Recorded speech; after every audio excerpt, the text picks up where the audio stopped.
एक ही बेबी के दो फादर्स होना, तो इट इज पॉसिबल। क्या नेचुरल बेबीज और आईवीएफ बेबीज अलग अलग होते हैं? देखो, आईवीएफ सिर्फ एक प्रोसेस है जिससे हम प्रेगनेंसी को ना थोड़ा इजी बना देते हैं उन कपल्स में जिनमें प्रेगनेंसी नेचुरली नहीं रह पाती, तो उसमें ट्विंस या हायर ऑर्डर प्रेगनेंसी के चांसेस बढ़ जाते हैं। So we are making use of artificial intelligence to select the best quality embryo। या कभी जो एक एम्ब्रियो ट्रांसफर किया जाता है वो स्प्लिट हो जाता है और उसकी मदद से हम सिंगल एम्ब्रियो ट्रांसफर के लिए भी जा रहे हैं। बहुत सारे केसेस में देखती हूँ कि आईवीएफ में हमेशा ट्विंस यानी कि जुड़वा बच्चे ही होते हैं। So world में the first IVF baby was born in 1978 in UK। अभी हाल फिलहाल में हमने देखा कि Sidhu Moosewala he passed away and then he had a young baby brother. तो मैम उनकी मदर का एज वाज 58।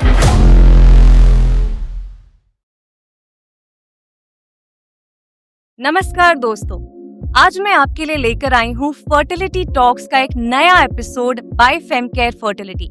आज के जो क्वेश्चंस है वो बहुत ही इंटरेस्टिंग और बहुत ही हटके हैं, पर उनका जवाब जानना भी बहुत जरूरी। और इन सवालों का जवाब देने के लिए आज मेरे साथ है doctor Saili Chauhan, chief fertility expert from Femcare fertility, Kalyani Nagar, Pune. Welcome Saili ma'am. Thank you Shweta. Ma'am मैं बहुत सारे आज इंटरेस्टिंग क्वेश्चंस लेकर आई हूँ, बट मेरा सबसे पहला जो सवाल है वो आपके लिए ये है कि क्या नेचुरल बेबीज और आईवीएफ बेबीज अलग अलग होते हैं या सेम होते हैं ना? उनमें उनका क्या कुछ डिफरेंस है? What is the answer for it ma'am? Well Shweta, IVF babies और नॉर्मल कंसेप्शन के बेबीज है ना, इसमें हम फर्क नहीं कर सकते। आईवीएफ बेबीज का भी जो नॉर्मल ग्रोथ होता है, मेंटल फिजिकल डेवलपमेंट, उनका हेल्थ होता है, ये नेचुरल कंसेप्शन के बेबीज के ऑलमोस्ट सिमिलर होता है। देखो, आईवीएफ सिर्फ एक प्रोसेस है जिससे हम प्रेगनेंसी को ना थोड़ा इजी बना देते हैं उन कपल्स में जिनमें प्रेगनेंसी नेचुरली नहीं रह पाती। बट जो आईवीएफ और नेचुरल कंसेप्शन के बेबीज हैं उनमें बिल्कुल कोई फर्क नहीं होता है। Alright, thank you for letting us and the audience know this. Yes. मैं इसी से रिलेटेड मेरा अगला सवाल है। बहुत सारे केसेस में देखती हूँ कि आईवीएफ में हमेशा ट्विंस यानी कि जुड़वा बच्चे ही होते हैं, तो क्या ये हमेशा ऐसे होता है ना? तो श्वेता, हर डॉक्टर का एम होता है ना कि आईवीएफ से ज्यादा सक्सेस दे पाए। तो सक्सेस रेट बढ़ाने को हम कभी कभी एक के जगह ना 2 या 3 एम्ब्रियोज ट्रांसफर करते हैं, depending upon the quality to increase the success. तो जब एक एम्ब्रियो से ज्यादा एम्ब्रियो ट्रांसफर होता है या कभी जो एक एम्ब्रियो ट्रांसफर किया जाता है वो स्प्लिट हो जाता है, तो उसमें ट्विंस या हायर ऑर्डर प्रेगनेंसी के चांसेस बढ़ जाते हैं। बट अभी जो हमारी टेक्नोलॉजी का इम्प्रूवमेंट हुआ है उसमें हम स्पेसिफिक एम्ब्रियो, अच्छे क्वालिटी का एम्ब्रियो सिलेक्ट करके सिंगल एम्ब्रियो ट्रांसफर के लिए भी जा रहे हैं, जिसमें ये जो ट्विंस और हायर ऑर्डर प्रेगनेंसी है उसके चांसेस और कॉम्प्लिकेशंस भी कम हो गए। Oh, that's great. So basically, femcare fertility में we have that option that we can decide which embryos are best, right? Yes. So we are making use of artificial intelligence to select the best quality embryo, and उसकी मदद से हम single embryo transfer के लिए भी जा रहे हैं अभी। Oh, that's really amazing. Ma'am अगला क्वेश्चन बहुत ही इंटरेस्टिंग क्वेश्चन है। वेरी रिसेंटली एक मूवी आई थी जिसमें ये दिखाया गया था कि एक ही प्रेगनेंसी में 2 फादर्स हो सकते हैं। So I mean it sounded, it look very strange to me. So is it possible? क्या ऐसा होता है? या सो एक ही बेबी के 2 फादर्स होना, so it is possible, but it is a very rare scenario. So एक फिनोमिनन होता है जिसको हम बोलते हैं हेटेरोप्लेसेंटल सुपरफेकंडेशन। तो इसमें क्या होता है, एक वुमेन जिसके मेंस्ट्रुअल साइकिल में जब एक से ज्यादा एग्स रिलीज होते हैं और हर एक separate sperm of different partner से फर्टिलाइज हो जाता है ना, सो एक बेबी के डिफरेंट फादर्स हो सकते हैं। That's really unique and rare to hear, I guess. Right. So ऐसा होता है, but it is a very rare phenomenon. Alright, yes. हमारी फिल्म या म्यूजिक इंडस्ट्री की अभी बात चल रही है, तो there's one more question which came through my mind. अभी हाल फिलहाल में हमने देखा कि सिद्धू मूसेवाला ही passed away and then he had a young baby brother.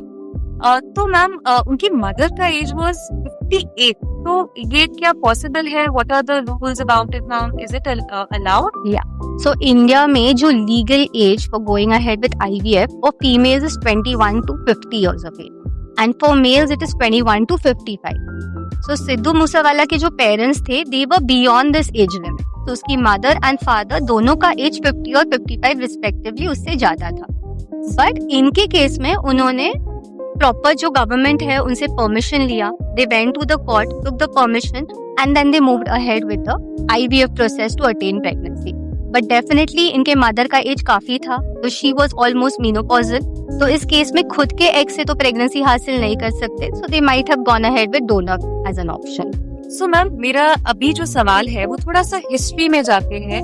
IVF का पहला बेबी कौन था in the world and in India also, तो उसके बारे में क्या आप हमें थोड़ा बता सकते हैं? Yes, Shweta. So, world में the first IVF baby was born in 1978 in UK, and the name of that baby was Louis Brown. And in India, we had Dr. Subhash Mukhopadhyay. He did an IVF process and he gave birth to Kanupriya Agarwal, and she is commonly known as Durga by all of us. And this happened in Kolkata. All right, Yes. that's really interesting. Yeah. एक और बहुत common questions है, even you know a lot of females and a lot of friends also ask Yes. कि embryo हम freeze करते हैं, freeze करके रख सकते हैं, same goes for eggs also, हम फ्रीज करके रखते हैं, बट कितने समय तक उसको फ्रीज किया जा सकता है, या is there a limitation ma'am? So, Shweta, जब एक आइडियल अच्छे क्वालिटी का एम्ब्रियो विट्रिफिकेशन प्रोसेस से फ्रीज किया जाता है ना, तो ये एम्ब्रियो हम इनडेफिनेटली फ्रीज कर सकते हैं, but there is a limit in terms of years in India जितना हम एम्ब्रियोज फ्रीज कर सकते हैं, that is 10 years. So legally हम 10 साल तक के एम्ब्रियोज फ्रीज कर सकते हैं। Okay ma'am, Yeah. एंड इसी से रिलेटेड मेरा अगला क्वेश्चन है, आपने कहा 10 साल तक हम एम्ब्रियो को फ्रीज कर सकते हैं, बट क्या कोई डिफरेंस होता है फ्रोजन एम्ब्रियो में और फ्रेश एम्ब्रियो में? Yes, so Shweta, we have advance technology. एक प्रोसेस होता है vitrification, that is rapid freezing. इसमें एक टैंक होता है लिक्विड नाइट्रोजन का, जिसमें -196 डिग्री सेंटीग्रेड में हम ये एम्ब्रियोज को फ्रीज कर देते हैं। सो बाय दिस प्रोसेस जो भी हमने एम्ब्रियो फ्रीज किया है उसका क्वालिटी सालों साल वैसे ही मेंटेन होता है। सो देयरफॉर फ्रेश और फ्रोजन एम्ब्रियो ट्रांसफर के सक्सेस में ज्यादा फर्क नहीं होता है। ओके, इनडेफिनेटली कुछ केसेस होते हैं जिसमें यूट्रस खराब होता है या they require some form of treatment prior to transfer. So in cases में frozen embryo transfer ideally gives us a better success than a fresh embryo transfer. Alright, that's really good to know. Yeah. Because a lot of females are, you know, also thinking about freezing their eggs and all. Yes. So ये काफी अच्छी information आपने हमें दी है। Ma'am, इसी answer से related एक और इंटरेस्टिंग क्वेश्चन मेरे दिमाग में अभी आया है। बहुत सारे ऐसे क्रीचर्स है, एनिमल्स है, एंडेंजर्ड स्पीशीज है, तो क्या हम आईवीएफ या एम्ब्रियो फ्रीजिंग की मदद से ऐसे एनिमल्स को बचाया जा सकता है जो ऑलरेडी एक्सटिंक्शन के वर्ज पे है ma'am? Very interesting question, Shweta. So ideally ना scientist can make use of this IVF process. इसमें ये क्या कर सकते हैं ना, ये एंडेंजर्ड स्पीशीज के जो एग्स या स्पर्म जो गैमीट्स होते हैं इनको फ्रीज कर सकते हैं, और आईवीएफ प्रोसेस के हेल्प से they can continue the species. So ये जो एंडेंजर्ड स्पीशीज है उनको हम आगे प्रोग्रेस कर सकते हैं। Okay, so this is definitely something we have for the future right now. Yeah, I think and that can really help Yes. from the environment point of view as well. Absolutely. So ma'am, अभी जो मेरा अगला question है वो इससे थोड़ा सा अलग है, वो हम कॉस्टिंग पे थोड़ा सा I just wanted to discuss. मैं ऐसे देखती हूँ बहुत सारे एड्स आते हैं कुछ आईवीएफ सेंटर्स में I see that they are giving IVF treatment for 50,000, 40,000, whereas some centers are giving 1.5 lakh and 2 lakh. So what is the difference between these two price ranges, ma'am? So Shweta, IVF per se involves, giving multiple injections, forming the eggs, retrieving them, forming embryos and then moving ahead with transfer. So इस process में ना embryo formation आता है, जो extra embryos है उनका freezing आता है और ट्रांसफर आता है। कोई पेशेंट्स को you can directly go for the fresh embryo transfer जिसमें फ्रीजिंग की जरूरत है, उसके कॉस्टिंग की जरूरत नहीं लगती है।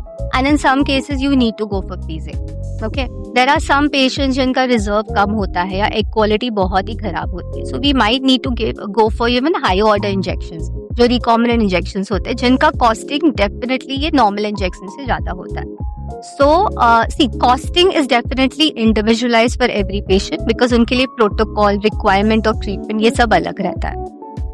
So basically case to case decide होता है कि किस Absolutely. patient के लिए, किस couple के लिए क्या price range है। Yes. So if a young couple comes to you who has just tubal factor, बाकी सारे factors normal है, so उनमें कम dose of injections, normal quality injections से going for a fresh transfer हम कर सकते हैं। So इनमें definitely treatment cost कम हो जाता है। लेकिन if an elderly patient or someone with repeated pregnancy losses or complicated cases come, they require maybe 1 or 2 cycles to form those embryos.